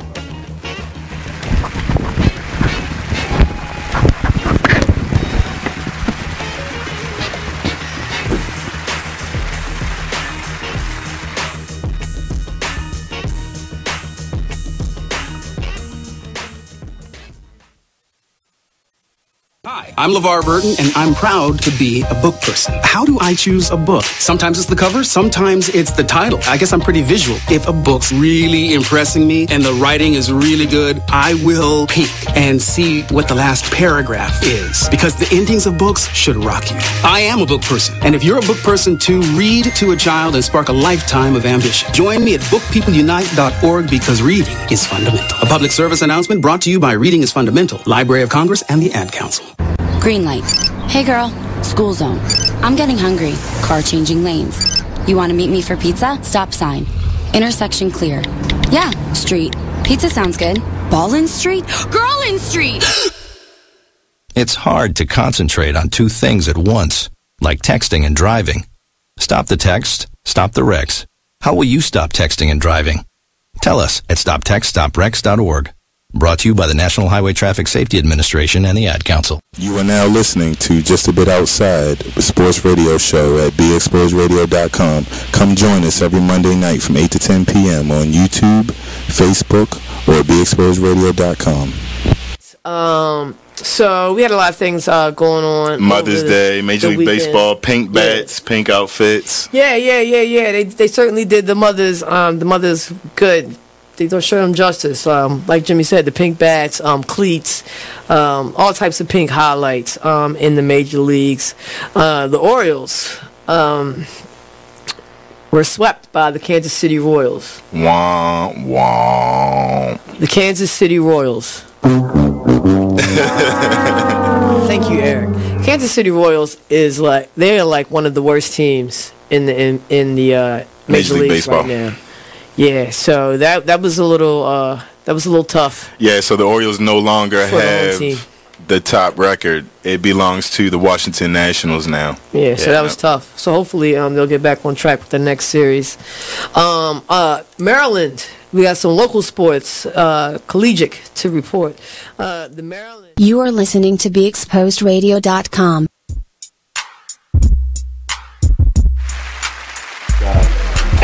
Coming through there, you'd be surprised. All right, you guys, welcome back to Just a Bit Outside Radio Show. As I said before, we have my man Danny Otero back in the building. He was here a couple of weeks ago, and he works at M&T Bank Stadium, so he's down there every Sunday with the Ravens. And how you doing, Danny? Thanks for coming in, man. I am doing well. Thanks again for having me. How are you guys doing? Hey, man, we doing good. Looks like you doing real good with that plate you got there. Yes, the food is delicious. I'm sorry you guys can't actually see, but we got some good food in the building tonight. And y'all caught me right in the middle of it, but don't worry, I'm going to get to it. I know that's right. Hey, man.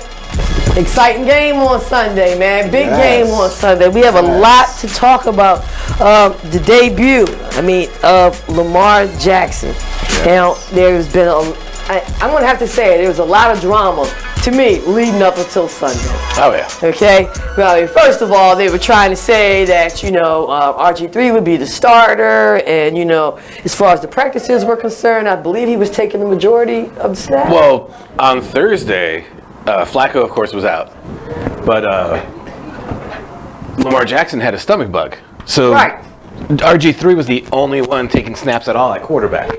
And he said, he's never seen that before in his life for NFL. Really? Yeah.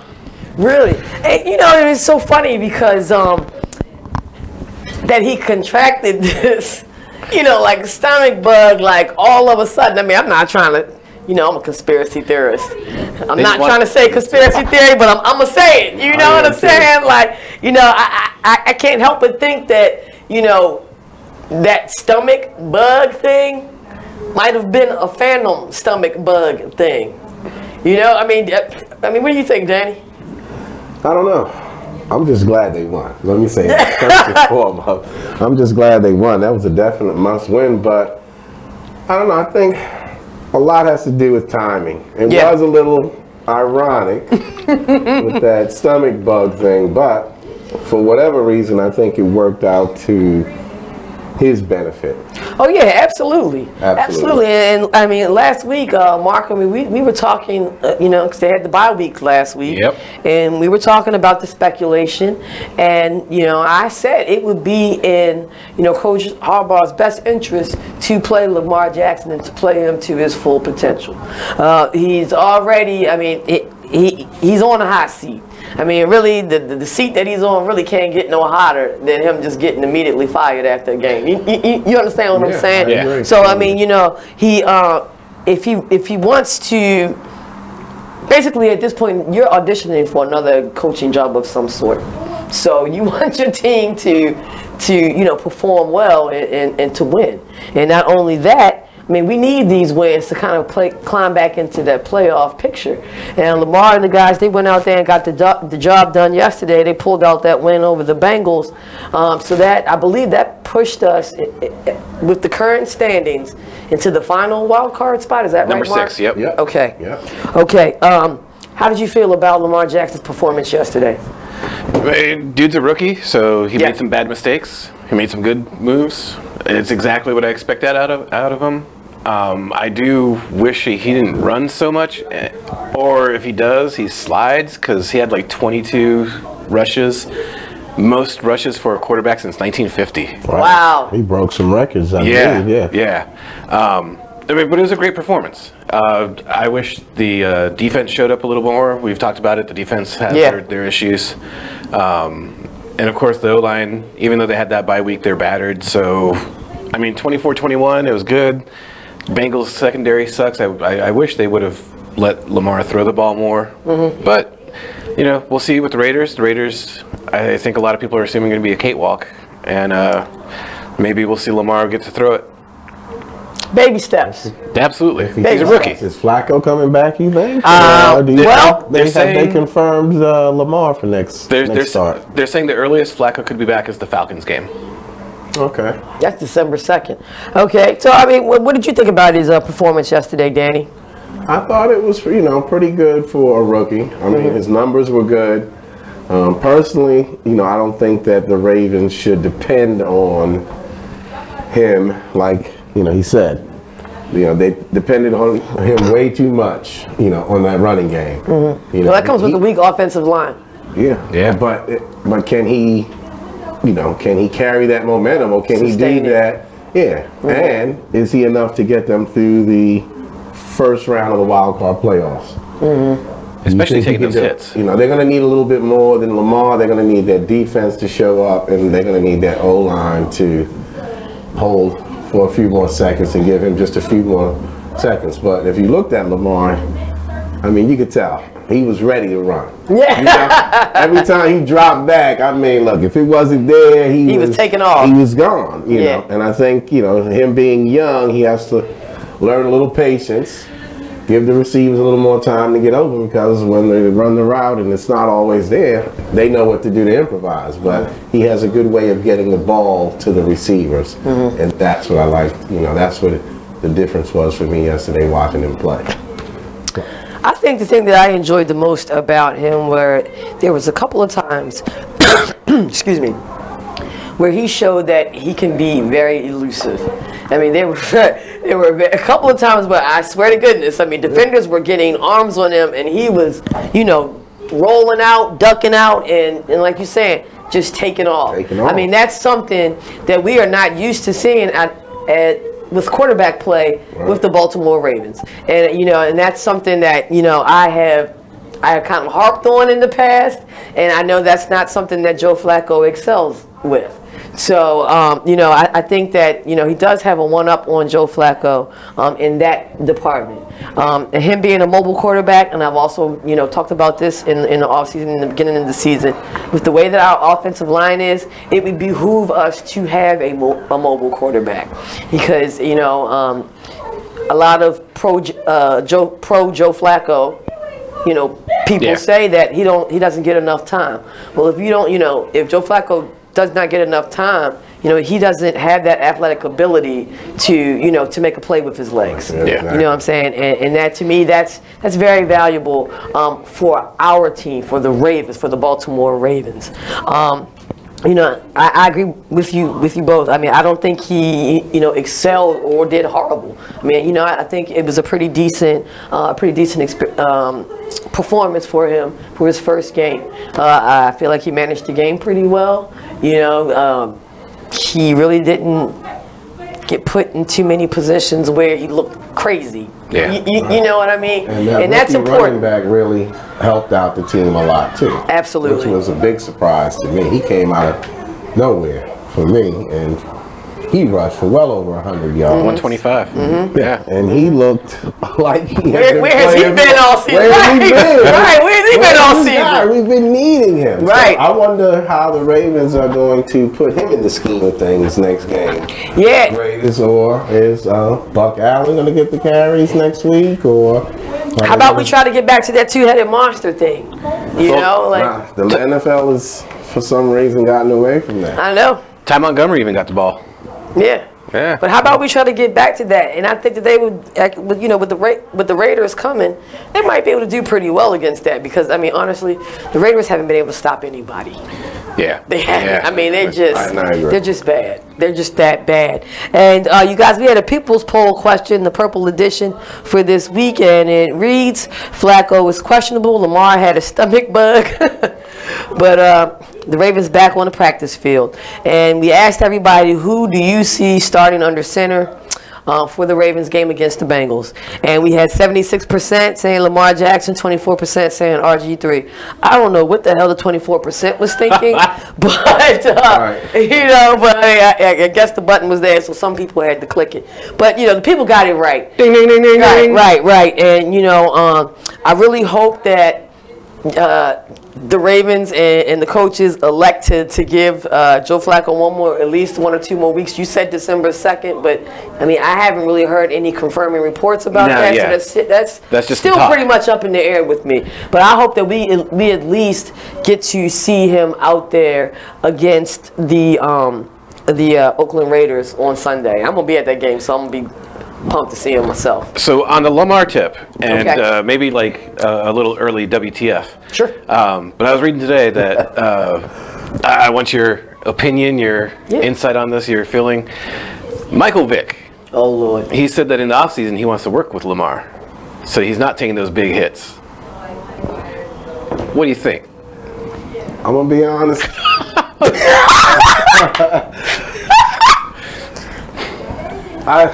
I don't see the sense in it. I just couldn't make sense of that, where Mike is going with that. But he just wants his name out there. Maybe they have a relationship that we may not know about. Yeah, I don't know, but that you know, it tickled me to say, wait. I just don't know where to go with that one. I don't know where. Well, I kind of wonder what he meant when he said he wants to train. Like, is he training dogs, or is he? Oh, yeah, I had that look, right? So I'm like, can he use a better word than train? How about workout or something to that extent? Work on the skills. Come on, Mike. You don't even want to get caught up in anything right now. Right. But Mike, I mean, he's doing his thing. He's doing analysis. Now. Right. Just stay in your lane. Do your little analysis. You know, and just. Even though they do have a lot of similarities. I'm sorry. Go ahead. No, go ahead. No, absolutely. They do have a lot of amazingly similar running, styles. Yeah. And although it seems a little crazy, I think I don't think Mike Vick is the best, would be the best coach. You know what I mean? Yeah. But I do think that maybe he can look at some of his film and maybe give him some things over the phone that he can probably do better or not. But as far as working with him personally, I don't see any benefit to that for Lamar. He's still young. He's got his legs, and the Ravens actually have a tremendous training staff as well. So he's on his way. If he keeps doing what he's doing, I think he has a bright future, but he just cannot run as much as he's been running. I agree with Dane, but this is my thing. Why would he do that?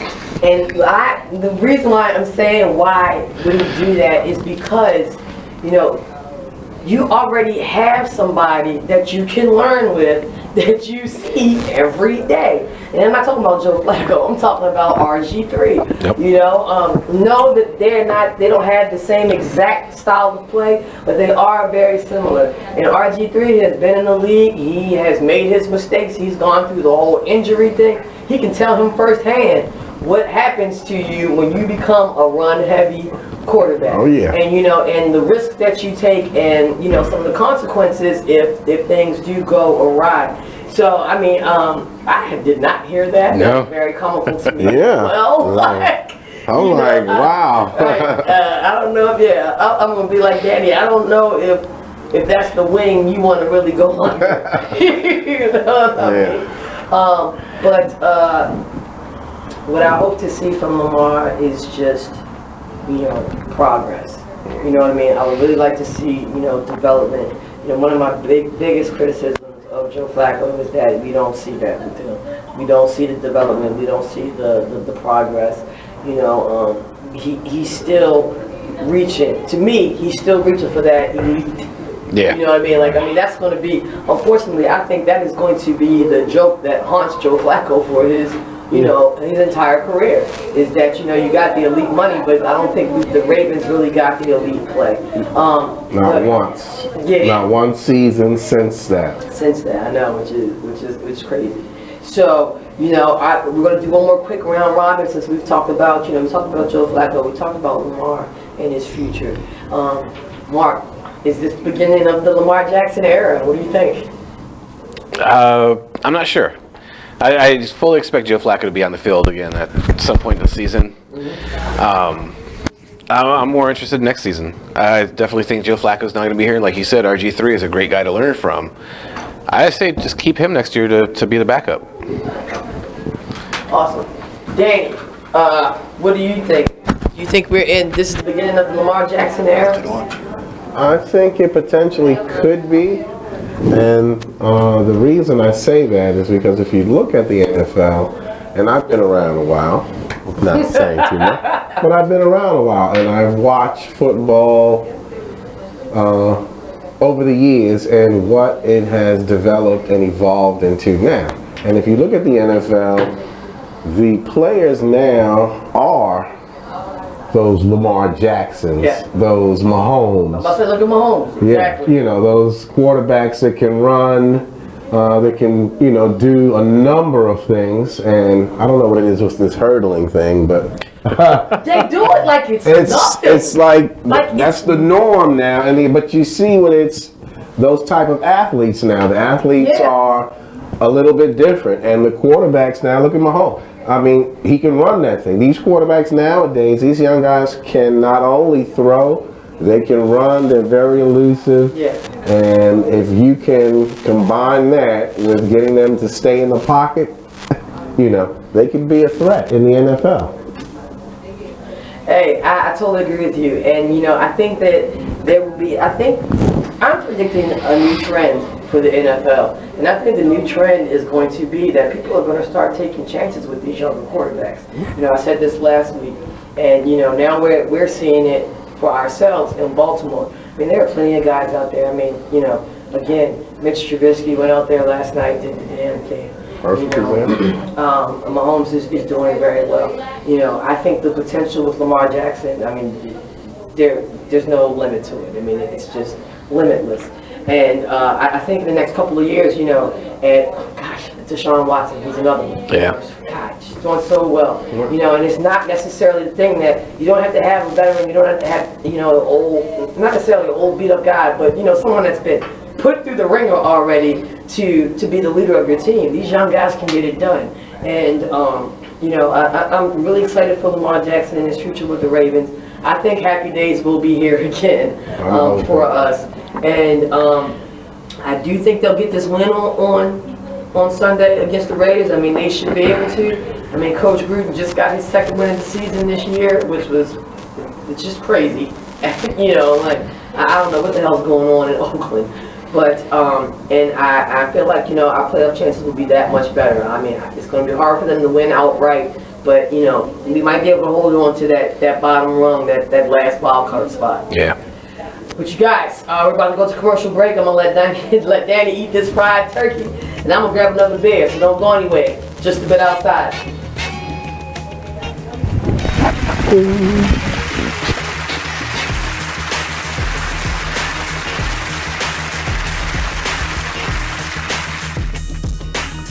Check out this flashback from the Artist Exchange radio show. That's the biggest thing, is just empowerment. Just get off of the begging line. Just be proud and just get our pride and our dignity back, because as a child, we're taught how to go and beg for a job. Our parents, they literally taught us how to make sure you pull your pants up. Me, I'm 6'7", so I'm a bigger man. I was always taught how to not be threatening or intimidate people when I go into different interviews or in different scenarios. And so we're literally taught how to condition ourselves, condition our speech, everything in order to go and beg these people for a job, because we know when we walk in the door, I have to tear down 10 stereotypes before I get past hello. So we need to eliminate that. You know, and we need to eliminate that, and the way that we do that is employing ourselves and employing our brothers and sisters. And so that's our mission, is group economics, uplift ourselves, because I can't empower anyone until I empower myself, and change from just being willing because it's in my heart and my passion to see my people succeed and see us do better and change the social order, because I know that we are not supposed to be on bottom. I understand who I was. I know I didn't fall out of the sky and land on a plantation. So when you have knowledge of self and you know who you are and what you come from, it's frustrating more than anything to see us in this position.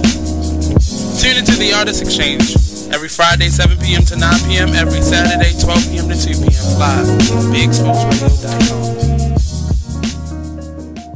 It is what it is. Radio show. Go ahead. All right, listen. All right, say situation. Cause I keep telling y'all, it's different situations in the child support thing. You can't just pinpoint one thing. You can't just say, "Oh, here did be. That's why you're on child support. Oh, he this. That's why you're on child support. Oh, she this. That's why she on child support." No. Sometimes it could just go off of, "Oh, I just called him and asked him, can he pay for the pictures? He ain't want to pay for the pictures. I'm taking his ass downtown." Yep. Well, you got to know. Know who you dating. Hold up. You just like I just called her. I just called her and asked could she just get Junior some shoes. She couldn't even get him no church shoes. I'm taking her ass downtown.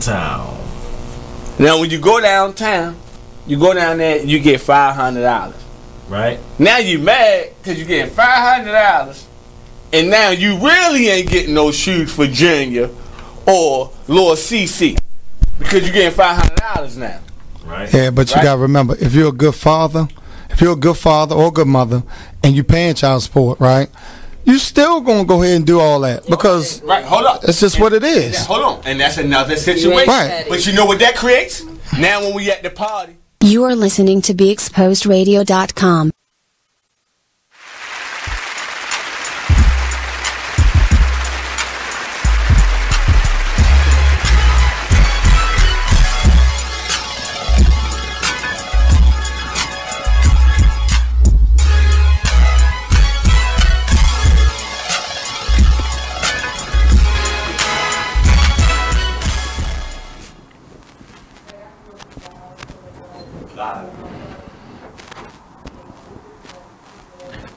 Welcome back, Just a Bit Outside Radio Show, BeExposedRadio.com. We've been with the Calvert Hall football coaches. We had Frostburg State basketball coach call in. Brown, thanks Sean. Shout out to Sean. We've been talking NFL, a little bit NBA. Yeah. And the night has just gone by. Right. You want to do a quick update for the game, right? Damn! In those 12 seconds since before we came back from break that we were talking about the game, the Chiefs are set up for that epic comeback to prove Kescia and I right. It's 17-13. Rams are up. All right, so the game is not disappointing. We got 20 points in the first quarter. We're well on our way to 80. Thank you, Mark. And do we have? I don't know if we have. Are the Wizards playing tonight? I'll give you guys a couple of NBA scores. Celtics are the tight one with the Hornets, 98-93. Pistons rolling all over the Cavs, 93-69. Oh, this is a good one, and this one should be very entertaining.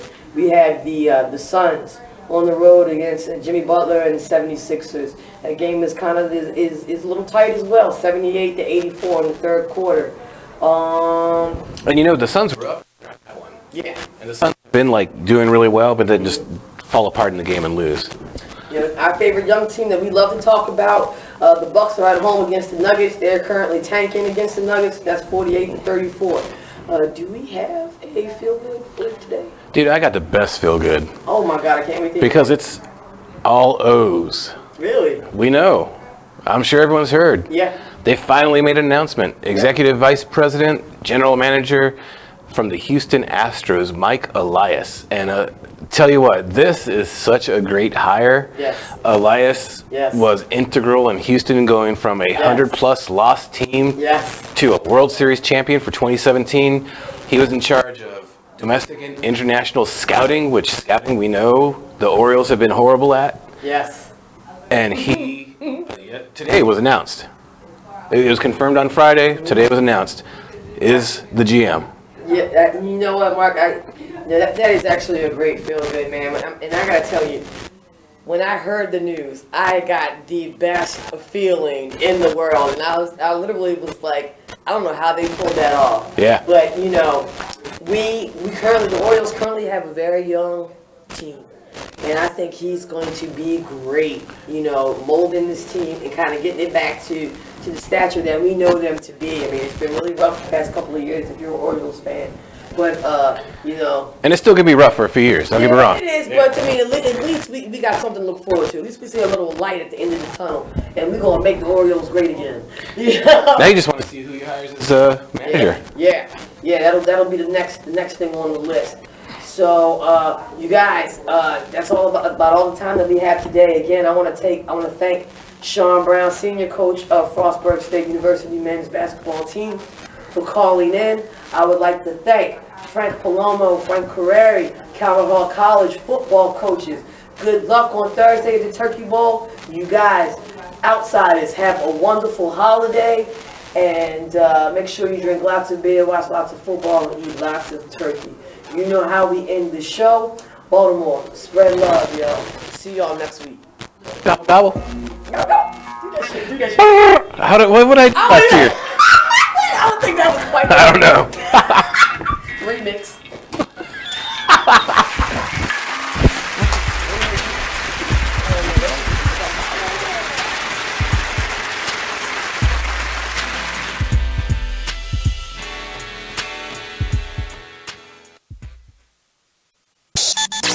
Join the club that gives you stuff. Hey, thanks! Radio Loyalty. Here's how it works. Just click on the Radio Loyalty banner right now and sign up. Then, you keep on listening like you already do. But now you earn points. Those points add up, and you can trade them in for stuff in the Radio Loyalty store. Earn more points by sharing your station with friends on Facebook and Twitter, answering surveys, and by using the apps in the New Players App Store. Pretty simple, right? Radio Loyalty. Click that banner to join now. The Artist Exchange Radio Show every Friday, 7 p.m. to 9 p.m. Every Saturday, 12 p.m. to 2 p.m. Real artist, real talk, real live on BeExposedRadio.com. I was meeting with a friend yesterday, and I've gotten to the point where don't ask me a question because the truth is going to come out.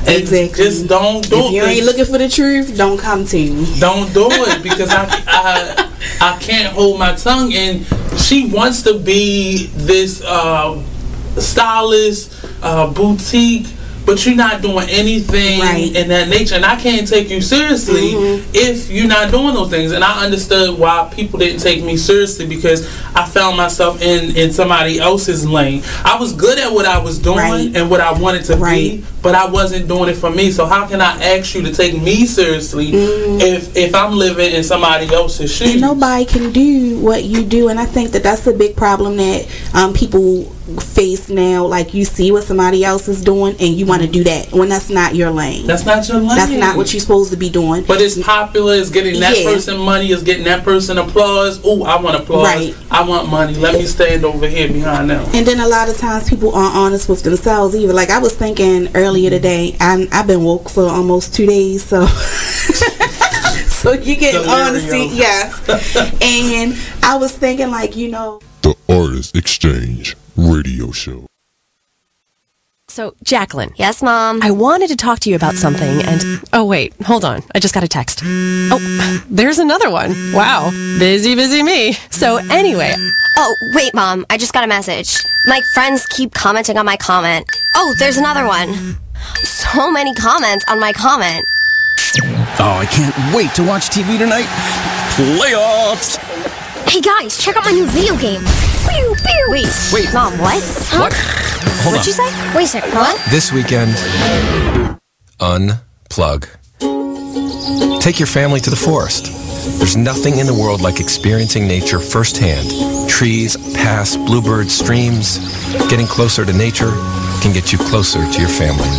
To find the forest nearest you, go to discovertheforest.org. Brought to you by the U.S. Forest Service and the Ad Council. Whoa.